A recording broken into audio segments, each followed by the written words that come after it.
ইরানের president Masoud পেজেশকিয়ানের সঙ্গে কথা প্রধানমন্ত্রী নরেন্দ্র মোদীর। পশ্চিম এশিয়ার শান্তি এবং স্থিতাবস্থার পক্ষেও সওয়াল করেছেন মোদী। ওই অঞ্চলের সমুদ্রপথ খোলা রাখা নিয়ে কথা হয়েছে।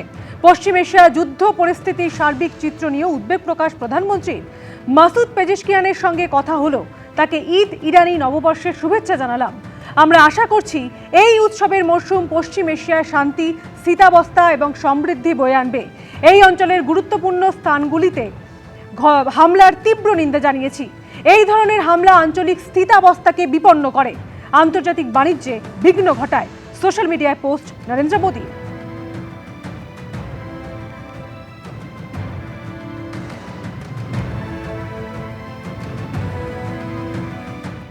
সোমবার প্রকাশিত হতে চলেছে সাপ্লিমেন্টারি ভোটার তালিকা, আর তার আগে অনুপ্রবেশকারী ইস্যুতে ফের সুর চড়ালেন মমতা বন্দ্যোপাধ্যায়। নরেন্দ্র মোদীকে বললেন সবচেয়ে বড় অনুপ্রবেশকারী। ক্ষমতা চলে যাওয়ার আতঙ্কের বহিঃপ্রকাশ কটাক্ষ করে পাল্টা বলল বিজেপি। অন্যায়ভাবে নাম বাদ গেলে পাশে থাকার আশ্বাস দিয়েছেন মুখ্যমন্ত্রী। মাথা ঠিক নেই, হেমন্ত সোরেনের সাহায্য নিয়ে রাঁচি যাওয়া উচিত। ভোট ঘোষণা হয়ে গেলেও এখনো পশ্চিমবঙ্গে এসআইআর প্রক্রিয়া শেষ হয়নি। সোমবার প্রকাশিত হতে চলেছে প্রথম সাপ্লিমেন্টারি ভোটার তালিকা। সূত্রের খবর, বিবেচনাধীন তালিকায় থাকা এখনো প্রায় 33 লক্ষ নামের নিষ্পত্তি হয়নি। এই আবহে অনুপ্রবেশকারী ইস্যুতে আক্রমণের সুর সপ্তমে চড়ালেন মমতা বন্দ্যোপাধ্যায়। শনিবার রেড রোডে ঈদের মঞ্চ থেকে খোদ প্রধানমন্ত্রীকেই সবচেয়ে বড় অনুপ্রবেশকারী বলে কটাক্ষ করলেন তিনি। পাল্টা দিতে দেরি করেনি বিজেপি। हम मोदी जी को नहीं लेने देंगे। अब सऊदी अरबिया जाके हाथ मिलाता है, मिलाइए। दुबई लोग हमारा दोस्त है इंडिया का। आप जब उधर में जाके पूरा दस्ती मिलाता है, गला मिलाता है, तब आपका असर नहीं पड़ता है। वो हिंदू ना मुसलमान है, और इंडिया आके आप भूल जाता है।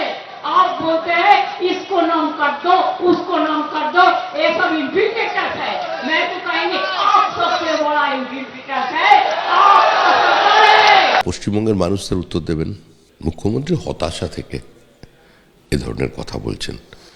ক্ষমতা চলে যাওয়ার পরে যে আতঙ্কের দিনগুলো ওনার জন্য অপেক্ষা করছে ক্ষমতাহীন অবস্থায়, এটা তারই বহিঃপ্রকাশ মাত্র। এসআইআর নিয়ে শুরু থেকেই রাজ্য সরকারের সঙ্গে নির্বাচন কমিশনের সংঘাত তীব্র থেকে তীব্রতর হয়েছে। ওই বিষয়ে মুখ্য নির্বাচন কমিশনারকে হাফ ডজন চিঠিও লিখেছেন মমতা বন্দ্যোপাধ্যায়। নজিরবিহীনভাবে নিজের করা মামলায় সুপ্রিম কোর্টে নিজেই সওয়াল করেছেন। সেই প্রসঙ্গ টেনে ফের একবার সুর চড়ালেন মুখ্যমন্ত্রী।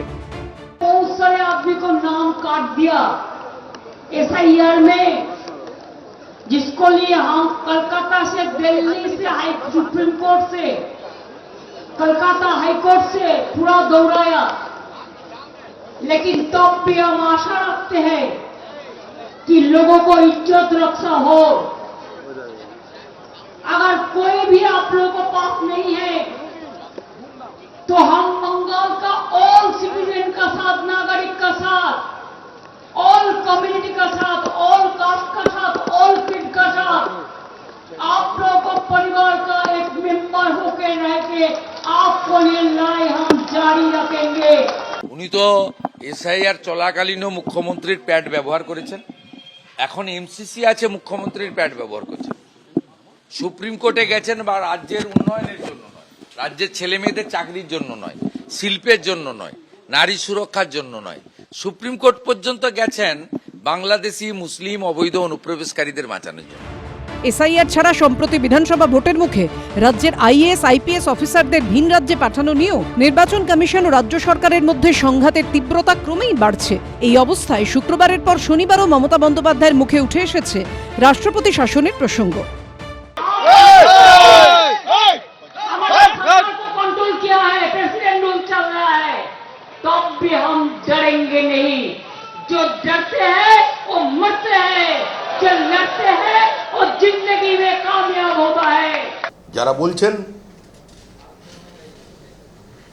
যে অঘোষিত জরুরি অবস্থা শুরু হয়েছে এখানে, আবার অঘোষিত রাষ্ট্রপতি শাসন চলছে